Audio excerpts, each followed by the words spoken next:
நடைபெறுவது குறித்தும் விரிவாக எடுத்துரைத்தார். வருகிற ஏப்ரல் 14ஆம் தேதி சைதாப்பேட்டையில் 10 தளங்கள் கொண்ட மாணவர் விடுதி ஒன்றை கட்டி முடித்து அதை திறக்கவிருக்கிற அறிவிப்பையும் செய்தார். எம்சி ராஜா மாணவர் விடுதி, புதிய விடுதி, 10 தளங்களை கொண்ட விடுதி, ஏறத்தாழ 500 மாணவர்கள் தங்குவதற்கான அனைத்து வசதிகளையும் கொண்ட விடுதி வருகிற ஏப்ரல் 14 புரட்சியாளர் அம்பேத்கர் அவர்களின் பிறந்த நாள் அன்று திறக்கப்பட இருக்கிற செய்தியை அறிவித்தார்.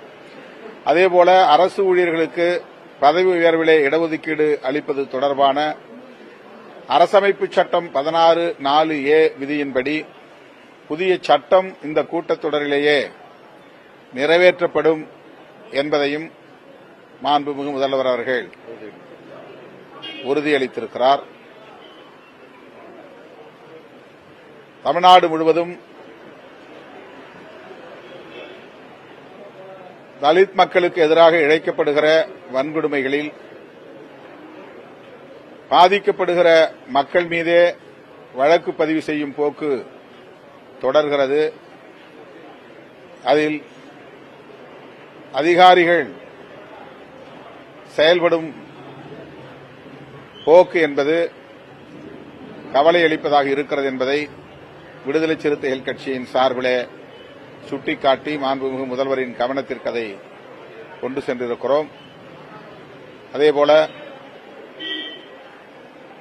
தமிழ்நாடு அரசு ஏற்கனவே அறிவித்திருக்கிற அண்ணல் அம்பேத்கர் தொழில் முன்னோடிகள் திட்டத்திற்கு 170 கோடி ரூபாய் நிதி ஒதுக்கீடு செய்திருக்கிறது என்றாலும் கூட அதை ஆண்டுக்கு 500 கோடி ரூபாயாக உயர்த்த வேண்டும் என்று கோரியிருக்கிறோம். அயோத்திதாசர் பெயரில் உருவாக்கப்பட்டிருக்கிற குடியிருப்பு மேம்பாட்டு திட்டத்திற்கு நிதி ஒதுக்கீடு போதிய அளவில் இல்லை என்பதை சுட்டிக்காட்டி அதை 600 கோடி ரூபாயாக உயர்த்த வேண்டும் என்றும் வலியுறுத்தியிருக்கிறோம். இவையன்றி கேரள பல்கலைக்கழகத்தில் இளங்கோ அடிகள் இருக்கை அமைப்பதற்கு ஏற்கனவே மாண்புமிகு முதல்வர் அவர்கள் தமிழ்நாடு அரசின் சார்பிலே 1 கோடி ரூபாய் ஒதுக்கீடு செய்திருக்கிறார். அந்த நிதி போதாது என்கிற சூழலில் 2.5 கோடி ரூபாயாக உயர்த்த வேண்டும் என்று கோரிக்கை மனு ஒன்றையும் வழங்கியிருக்கிறோம். பெரியவர் இளையபெருமாள் அவர்களின் பெயரில் சிதம்பரம் தொகுதியில் சிதம்பரம் அருகே 5.70 கோடி மதிப்பீட்டில் அவருடைய 100ஆண்டு நினைவரங்கம் கட்டி முடிக்கப்பட்டிருக்கிறது. அது தொடர்பாக இன்றைக்கு எல்இபி அவர்களின் குடும்பத்தை சார்ந்த அனைவரும் நேரிலே வந்து மாண்புமிகு முதல்வர் அவர்களை சந்தித்து நன்றி கூறியிருக்கிறார்கள். விரைவில் அந்த நினைவு மண்டபம் முதல்வர் அவர்களின் தலைமையில் திறக்கப்படும் என்று நம்புகிறோம்.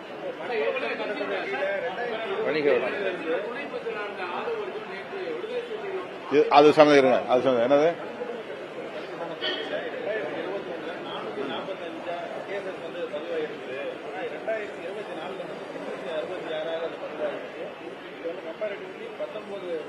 குறைவா?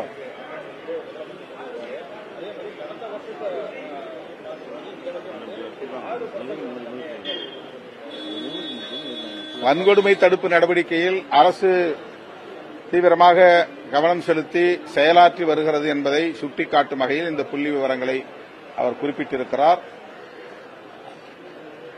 அந்த வகையில் அவருக்கு நாங்கள் எமது நன்றியை தெரிவித்துக் கொள்கிறோம். என்றாலும் கூட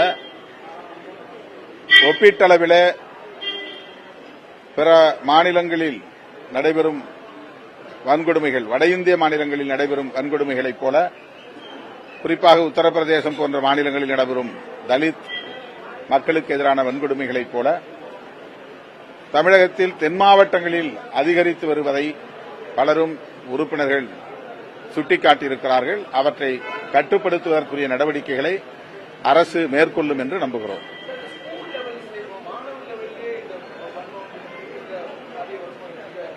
அது தொடர்பாக ஏற்கனவே நியமிக்கப்பட்ட நீதியரசர் சந்துரு அவர்களின் தலைமையிலான குழுவின் அறிக்கை தமிழக அரசுக்கு ஒப்படைக்கப்பட்டிருக்கிற நிலையில் அந்த அறிக்கையை நடைமுறைப்படுத்துவதற்கு அரசு உரிய நடவடிக்கைகளை மேற்கொள்ள வேண்டும் என்றும் கோரிக்கை விடுத்திருக்கிறோம்.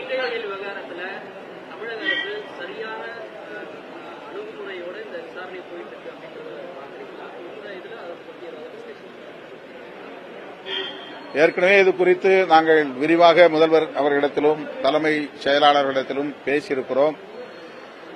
எங்களுடைய அதிருப்தியை நாங்கள் வெளிப்படுத்தியிருக்கிறோம். அது தொடர்பாக சிபிஐ விசாரணை கேட்டு நாங்கள் மனு கொடுத்திருக்கிறோம். தமிழக அரசு சிபிசிஐடி கொடுத்த அறிக்கையின் அடிப்படையில் அவர்கள் உரிய நடவடிக்கையை மேற்கொள்வதாக கூறியிருக்கிறார்கள். என்றாலும் நாங்கள் எங்கள் கோரிக்கையை வழக்கம் போல வலியுறுத்தியிருக்கிறோம்.